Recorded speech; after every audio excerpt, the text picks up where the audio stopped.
स्नेहा का सपना था कि उसे कोई बहुत ज्यादा समझदार और स्मार्ट पढ़ा लिखा लड़का मिले, लेकिन कहते हैं ना, जो भाग्य में होता है होता वही है। देख, मैं साफ कह रही हूँ, लड़की के बाप के पास भर भर के पैसा है। अरे एक बार लड़की ने तुझे पसंद कर लिया तो समझ के पैसे की तो नदियां भर जाएंगी, लेकिन फिर भी तेरी प्यास नहीं बुझेगी बेटा। अरे माँ, फ्रिज में मैंने 2 बोतल पानी की रखी है, और कैसे प्यास बुझेगी। अरे 5वीं फेल, मैं बात कर रही हूँ पैसों की प्यास की। तू गवाह नहीं समझेगा इस बात को। बस तुझसे लोगों की नौकरी करवा लो।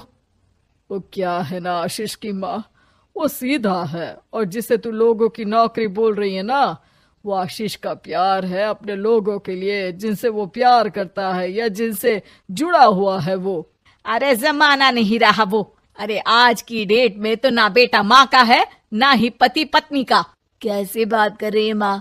चाहे दुनिया यहाँ की वहाँ क्यों ना हो जाए, मैं आपके बिना नहीं रह सकता, ना ही मैं आपको कभी धोखा दे सकता हूँ। अरे हाँ, ठीक है ठीक है। देख, लड़की को पढ़ा लिखा लड़का चाहिए तो वहां चुप रहना। जबान खोलेगा तो पता चल जाएगा कि 5वीं पास है। अरे तो पढ़ा देती ना आगे। माना सौतेली माँ हो, लेकिन दहेज की लालच तो अपने बेटे जैसी ही रख रही हो।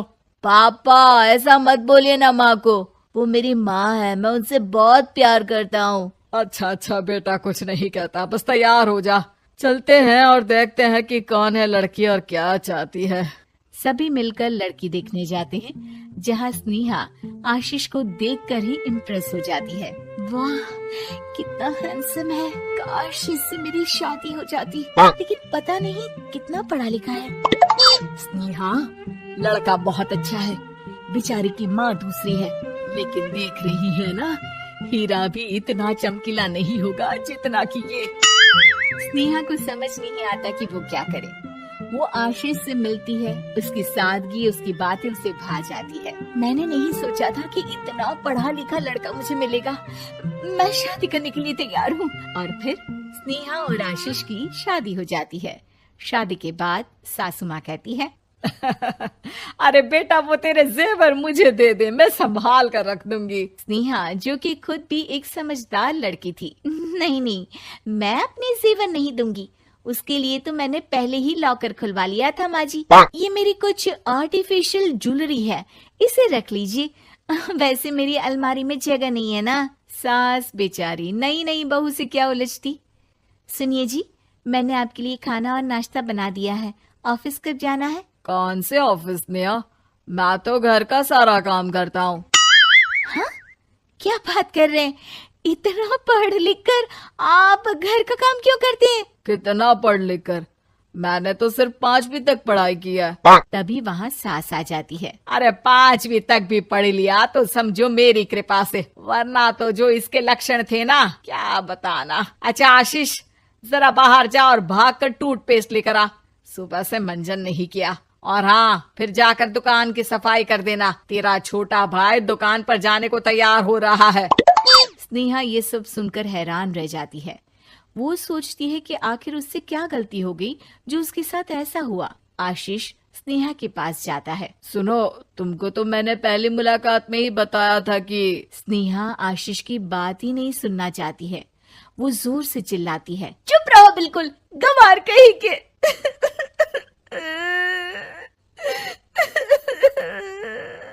कितना बड़ा धोखा हो गया मेरे साथ, अब मैं इस घर में नहीं रह सकती।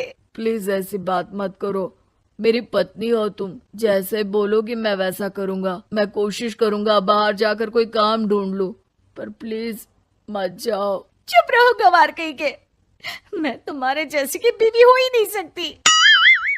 आशीष स्नेहा को लाख समझाने की कोशिश करता है, लेकिन वो अपने मायके चली जाती है। माँ चलिए ना, स्नेहा को मना कर लेकर आते हैं। अरे जाओ, बनाने जाए मेरी जूती। इतना घमंड, जैसे कलेक्टर हो कहीं की महारानी। अरे मैं तो तुझे कहूंगी कि तू भी भूल जा, हमने नहीं भगाया, खुद ही तो गई है। माँ वो बीवी है मेरी, मैं प्यार करता हूँ उससे, मैं जा रहा हूँ उसे लेने। वहीं स्नेहा के घर पर, माँ वो तो कुछ काम ही नहीं करता, घर का नौकर है, 5वीं पास। मैं नहीं रह सकती ऐसे आदमी के साथ माँ। बेटा वो लड़का बहुत अच्छा है, उसकी तारीफ मैंने हर किसी से सुनी है। तेरा पति है, अब तक एक गलत माँ के साथ रह रहा था, तू संवारेगी तो संवर जाएगा। तभी वहाँ आशीष आ जाता है। मुझे माफ कर दो स्नेहा, पर प्लीज मुझे छोड़कर मत जाओ। मेरी माँ के जाने के बाद मुझे तुम्ही से सारी उम्मीद है। तुम जैसा कहोगी मैं करूँगा, पर प्लीज मेरे साथ रहो। सबके समझाने बुझाने के बाद स्नेहा आशीष के साथ घर आ जाती है। आ गई महारानी, अब आई हो और सच्चाई भी पता चल गई है, तो थोड़ा तमीज से पति के साथ घर देख, रसोई संभाल और हम सबकी सेवा कर। देखो, मैं अब इस घर में बंटवारा चाहती हूँ। जो मेरे पति का हिस्सा है वो उसे मिले और वो आज से कोई काम नहीं करेंगे। हिस्सा ले लो, लेकिन कमाओगे क्या, खाओगे क्या, धूल मिट्टी। अरे तेरा पति किसी काम का नहीं है, वो तो मेरा बेटा कमा रहा है तो 2 रोटी मिल जाती है इसे। तभी वहाँ स्नेहा के ससुर आ जाते हैं। मैंने एक बंद फैक्ट्री को पहले ही आशीष के नाम कर दिया है और घर के 2 तल्ले में 1 तल्ला ले लो। मैं तो आशीष के पास रहूंगा, वकील थोड़ी देर में आता ही होगा। अरे जाओ जाओ, 2 दिन में भूख से तड़प कर सब वापस आ जाओगे। बढ़िया आई बहू बेटे वाली। फिर क्या था, स्नेहा आशीष के साथ मिलकर बंद फैक्ट्री को खोलती है और मन लगाकर काम करती है। दोनों की मेहनत रंग लाती है और आशीष अपनी मेहनत से एक सफल बिजनेसमैन बन जाता है। लेकिन एक दिन, अरे बहू बेटा आशीष, मुझे माफ कर दो, मैं भी अब तुम लोगों के साथ रहना चाहती हूँ। इस कमबख्त ने तो दुकान का बेड़ा गर्क कर दिया। वो तो आशीष था जो सारा दुकान का काम संभालता था। बेटा हमारे पास तो अब खाने को भी नहीं बचा। माँ जी, इसे कर्म के फल कहते हैं। खैर, खाना है तो आपको और आपके बेटे को काम करना पड़ेगा, समझी? हे भगवान, अब ये दिन आ गए हैं कि बहू के साथ रहने के लिए मुझे काम करना पड़ेगा। बेटा आशीष, तू ही समझाना अपनी बीवी को। पता है ना मैंने तुझे कितने प्यार से पाला है। हाँ माँ, वो तो ऐसे ही बोल रही है आपको। अरे घर में कामकाज के लिए बहुत सारे नौकर चाकर है, आप आराम से रहिए माँ। स्नेहा आशीष का अच्छा और सरल सच्चा व्यवहार देखकर मन ही मन सोचती है, मेरा पति गवार ही सही, लेकिन दुनिया का सबसे अच्छा इंसान है।